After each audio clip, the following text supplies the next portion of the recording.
What's going on, everybody? This is Don't Forget 209, and I got another 2v2 deathmatch game here for you guys. It's gonna be me against the Kush guys, pretty much the new accounts that everybody's been talking about. These guys named Kush.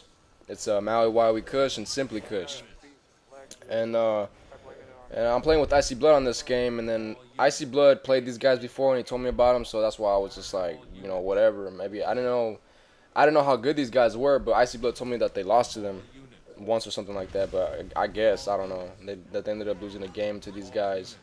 It was an accident or something like that. I don't know what happened, but they lost. So when I play them right now, as I'm playing them right now, I'm taking these guys serious, because I've never played them before. So I want to see how good these guys are.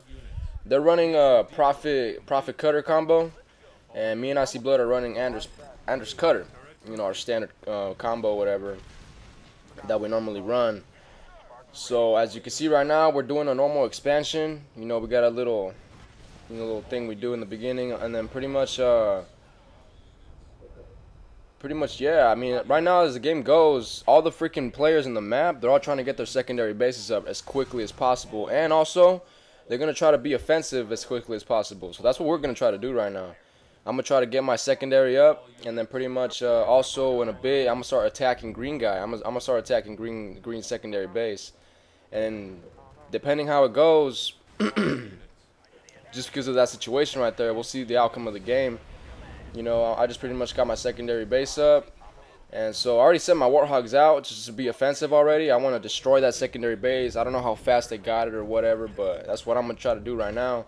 So as I'm clearing up my secondary base, I see that these guys, they just destroyed their secondary base, which is a little low. I think they could have probably destroyed it a little bit sooner. In my opinion, it could have been destroyed a little bit sooner, and those seconds matter, because every second matters. The faster you destroy your freaking base, the better. So as I seen that, we took advantage of it. All our Warthogs were pretty much destroying all the green guys' Warthogs. So that's a good thing, I guess, because in that point, Staffel cannot probably make an offensive no more. He probably can't go be a little annoying with the Warthogs or whatever. And I was able to out tap when the base went up. I was able to out tap the green guy and Prophet, and I was able to actually buy it. So just another second less on them, and then Icy Blood bought it right after mine got destroyed. So just those seconds right there, just they count. Just like the more seconds that they don't have to buy that base, it's a good thing on us, because now I'm pushing up more and more, and I'm feeling my secondary base is a lot more safer.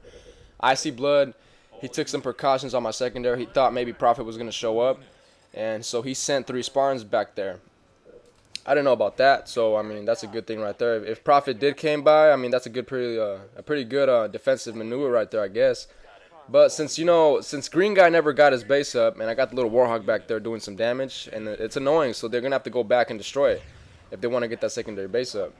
I got a Hawk now going over there, and the powers are up. So at this point, green is trying to be aggressive, as every cutter should be. But there's a big problem to what he's trying to do, because his secondary base is not up at all. I'm not gonna let him keep it up. I'm gonna keep it down with my ODSTs. I'm gonna destroy it, and he's never gonna see that secondary base up, which is a huge problem, because first of all, you're not gonna have any money coming in through that base, and you're not gonna have the pop to fight my army that's gonna pretty much be attacking you constantly. So that's the big problem with not getting your secondary base up. So it's one base against 2 bases, which is me. I was able to get my secondary base up, and I'm gonna put a lot of pressure on Kush right now. I'm gonna keep destroying his secondary, and I'm gonna try to find his army. I got a little cocky right here, and I was like thinking maybe I could destroy his main, like with my 6 tanks. But no, he had too many tanks right there, and then he had to turn shooting at me. One of my tanks was kind of weak, so I decided to back out. And I was doing that as I was doing that, the cutter decided to drop the Mac on me. But luckily, I was able to like move it away right at that moment. You always got to keep moving your tanks, always, because you never know when the cutter's gonna Mac you. You never know. The more you move your tanks, the less likely your freaking the less likely you'll get Mac. A horrible Mac. But everybody does. Everybody always gets Mac, because you never know when it's gonna drop or whatever. You don't know how the dude's gonna spread out the Mac blast, but it just lowers your chances of getting an ugly Mac and having all of your damn tanks destroyed by the Mac, so you don't want that. So at this point, I was trying to push up on his main, destroying something, but he had his army there ready, and he had a Mac Blast, which kind of pushed me back. So I decided to go to the secondary base and destroy once again. The Prophet was doing a good thing by having the Harmonians there, which is smart, but my tanks were too strong for the Harmonians, so I was easily able to destroy it. And so also I got a Cobra on the secondary base right there. I didn't want to take it because, first of all, if I take that third base right there, my money supply is a lot lower, and the base is too weak for me to actually keep it up, depending how strong this guy pushes on me. So I mean, it's a risk on me. I didn't want to take it. I mean, I was rather just have it destroyed and have it in my like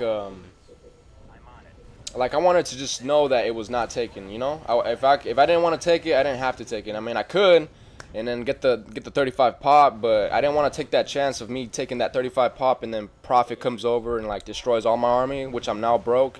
I wouldn't have the money to replace that army or even max out my 35 pop. So as you can see, green guy was able to actually get the pop out when he bought that secondary base. So he managed to build an army. He managed to build a decent tank army, and he was actually able to fight me for a little bit. So right now we're having a little tank war right here while Icy Blood and Prophet are going at it on the other side of the map. I don't know what their situation is, but I'm pretty sure that Icy Blood is controlling Prophet because I haven't seen Prophet the entire game on my side or anything like that. You know, Prophet has been trying to help out Green by sending the Harmonians and stuff like that, but it is difficult. And then so, depending how much pressure Icy Blood is putting on Prophet, that's the less time I'll see Prophet on my side. So I mean, at this point, this Kush guy, he's getting desperate. You know, he's getting desperate by dropping all these ODSTs. It's a bad move, in my opinion. You know, when you're fighting another cutter and you drop hell ODSTs, you can only drop hell ODSTs if you got the 35 pop and you still got a 25 pop army of tanks, and you want to use those ODSTs to like block tanks that are trying to escape, or it depends what you're doing. But when you run out of an army, like let's say you used to have hella tanks, and then you know like you're hella mad and you just want to replace the army hella fast, so you drop all your ODSTs at one point. That's a really bad move right there. You just spend $1,000, and these ODSTs, they're just gonna be hella weak, walking around hella slow. I still got all my tanks. I'm gonna be doing hella damage. So I was able to destroy Green's army, keep his secondary base down, and also take out the base with my Mic Blast and my 4 tanks. So I put a lot of pressure on this guy with the rest of my ODSTs. I'm gonna try to be like, you know, annoying and just destroying whatever I see. So at this point, Green is pretty much done. I didn't even have to destroy my air pads or anything like that for the money, because that's how stable I was, I guess, with cash. And then, you know, it was really easy to keep this guy down by not letting him get his secondary base up. That's right there. It makes a huge difference if you don't get your secondary base up. Also, with Icy Blood did a lot of damage to Prophet. I don't know what he did. I didn't get to see, but you know, it was a pretty good game. You know, for the most part, yeah, it was decent, but. Yeah, guys, this is pretty much coming to an end, so I'll see you guys next video, right? Subscribe and like.